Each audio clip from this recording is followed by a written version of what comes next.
बाप बेटे रूल कुदस के नाम से आमीन। मेरे अजीज़ों, आए हम बाइबल स्टडी में बाइबल मुक़द्दस की अहम शख्सियात, जो मसाली शख्सियात हैं,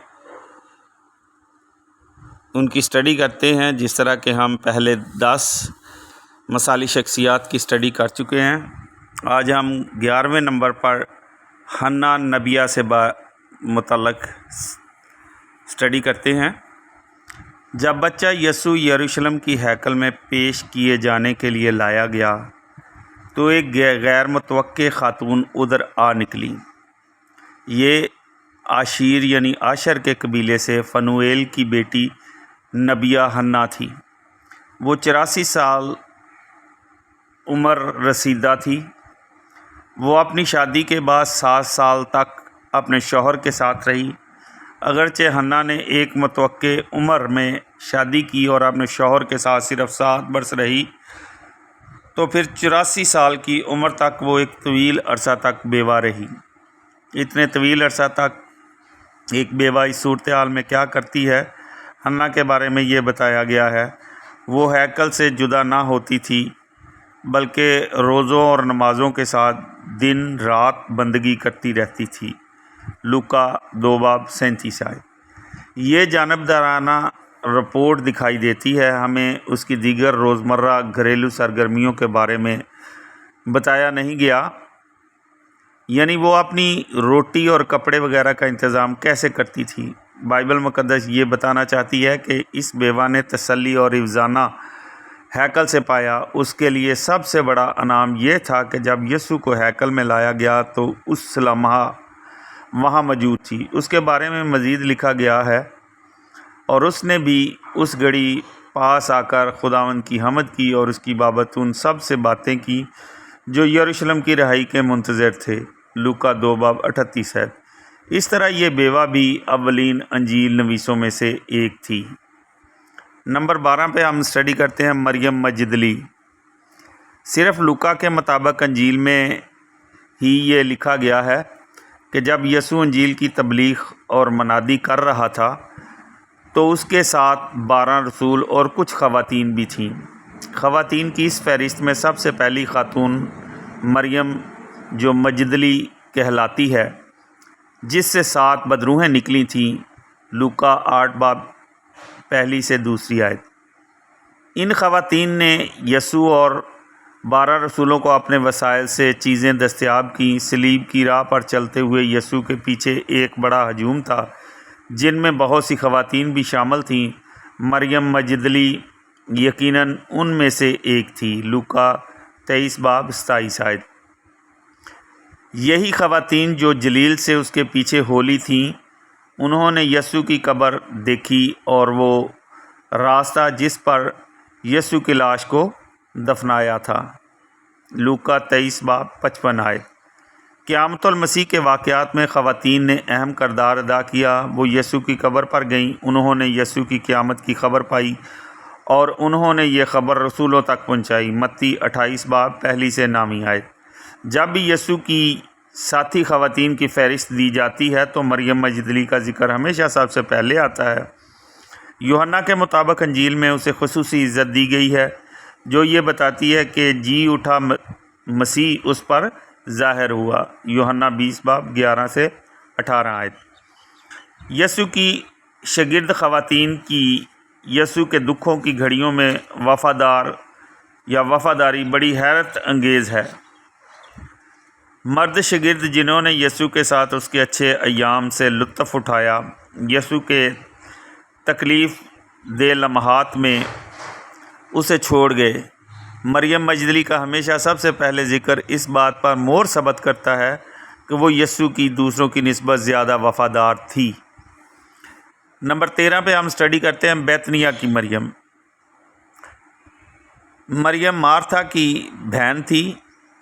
वो अपने भाई लाज़र के साथ बैतनिया में रहती थी। जब लाज़र बिस्तर अलालत पर था तो यसू को उसकी इत्तला की गई, लेकिन यसू लाज़र के दफनाए जाने के 3 रोज़ बाद आया। जब यसू उनके घर की तरफ आ रहा था तो मार्था उसे मिलने के लिए गई, जबकि मरियम घर में ही रही। यूहन्ना 11 बाब पहली आयत से 27 आयत। एक और वाक़या भी अंजील में पाया जाता है जो मरियम और यीशु को और ज़्यादा बाहमी कुर्बत और वाबस्तगी के साथ दिखाता है। लूका के मुताबिक अंजील मार्था और मरियम के घर में यीशु की आमद की खबर देती है। दोनों ने अपनी मखसूस दिलचस्पी के तहत यीशु का इस्तकबाल किया। मार्था बावर्ची खाना में खाना तैयार करने में मसरूफ़ थी, जबकि मरियम यीशु के पाँव के पास बैठी रही। मार्था ने यीशु से मरियम की शिकायत की कि उसने उसे खिदमत करने के लिए अकेला छोड़ दिया है। यीशु ने ये कहकर जवाब दिया, सिर्फ़ एक ही चीज़ दरकार है और कि मरियम ने बेहतर हिस्सा चुन लिया है जो उससे छीना ना जाएगा। लूका 10 बाब 38 से 42 आयत। आम लिहाज से तो ये मानना मुश्किल लगता है कि मरियम के इस चुनाव को क्यों पसंद किया गया है। यहूदियों के घर का पस मंज़र पेश करते हुए तो ये कहना हक बा जानब है कि एक औरत की जगह बावर्ची खाना ही हुआ करती थी जहाँ मार्था मसरूफ़ थी। इसी पस मंज़र के तहत मरियम गलत जगह पर थी। यीशु के पाँव के पास बैठने के मुहावरे से मतलब सीखना या मदरसा जाना है। पौलुस रसूल जिमलीएल के कदमों में बैठा और वहाँ उसने हज़रत मूसा की शरीयत सीखी। अमाल 22 बाब 3 आयत। यीशु ने मरियम की सीखने के मदरसा में दाखिल होने पर हौसला अफजाई की और इस अमल को सराहा। यूँ मरियम के ज़रिए औरत रवायती कामकाज के खौल से बाहर निकली। नंबर 14 पे हम स्टडी करते हैं अर्गवानी कपड़े की तजारत करने वाली लुदिया। पौलुस फिलिप्पी में आया जहां एक सब्बत को वो दुआ की जगह पर गया जो दरिया के किनारे वाक़या थी। वहां पौलुस औरतों के एक ग्रुप से मुखातब हुआ जिनमें से एक लुदिया थी। ये अर्गवानी कपड़े का कारोबार करती थी। खुदा ने पौलुस का पैगाम कबूल करने के लिए उसका दिल खोला और बिलाखिर वो और उसके घराना ने बपतिस्मा पाया। तब लुदिया ने पौलुस और उसके साथियों को इन अल्फाज के साथ दावत दी, अगर तुम मुझे खुदावंद की ईमानदार बंदी समझते हो तो मेरे घर चल कर रहो। जब तक रसूल फिलिप्पी में रहे वो लुदिया के घर रहे। पौलुस फिलिप्पी में कैद खाना से बाहर आए तो वो लुदिया के घर आए जहाँ वो ईमानदारों से मिले और उनकी हौसला अफजाई की और अगली मंजिल को चल दिए। अमाल 16 बाब पहली आयत से 40 आयत। रसूलों का काम उन लोगों से ज़्यादा आसान हो गया जिन्होंने लुदिया की तरह उनको मेज़बानी दी। लुदिया का घर फिलिप्पी में पहला गिरजाघर बना। नंबर 15 पे हम स्टडी करते हैं परसिक्ला ख़ातून मुबशरा। परसिक्ला अकीला की बीवी थी।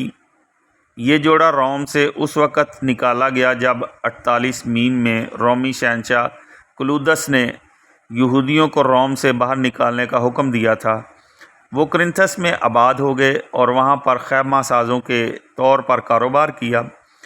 जब पौलुस अपने दूसरे मिशनरी यानी रसालती सफ़र के दौरान कुरिन्थस पहुँचा तो वो खैमा साजी के काम में इस जोड़े से मिल गया। अमाल 18 बाब पहली से 3 आयत।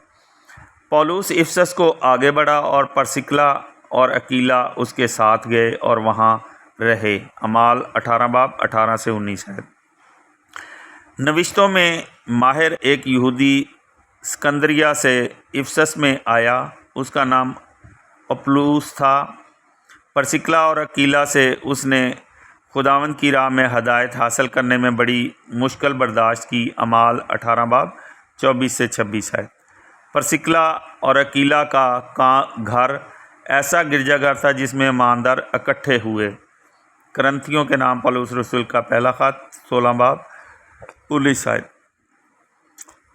शहंशाह क्लूदस की वफ़ात के बाद परसिक्ला और अकीला वापस रोम गए। रोमियों की कलीसिया के नाम अपने ख़त में पौलुस उन ईमानदारों को सलाम भेजता है जो परसिक्ला और अकीला के घर रहते थे। उनके बारे में पौलुस ने यूँ कहा, परसिक्ला और अकीला से मेरा सलाम कहो जो मसीह यीशु में मेरे हम खिदमत हैं। उन्होंने मेरी जान के बदले अपनी गर्दन धर दी थी और ना सिर्फ میں بلکہ غیر قوموں کی سب کلیسیائیں ان کی شکر گزار ہیں۔ رومیو 16 باب 3 آیت سے 4 آیت۔ کیا بڑی بات ہے جب ان دونوں نام کا ذکر کیا جاتا ہے تو ایک بار کے علاوہ پرسکلا کا نام پہلے آتا ہے۔ کرنتھیوں کے نام پولس رسول کا پہلا خط 16 باب 19 آیت۔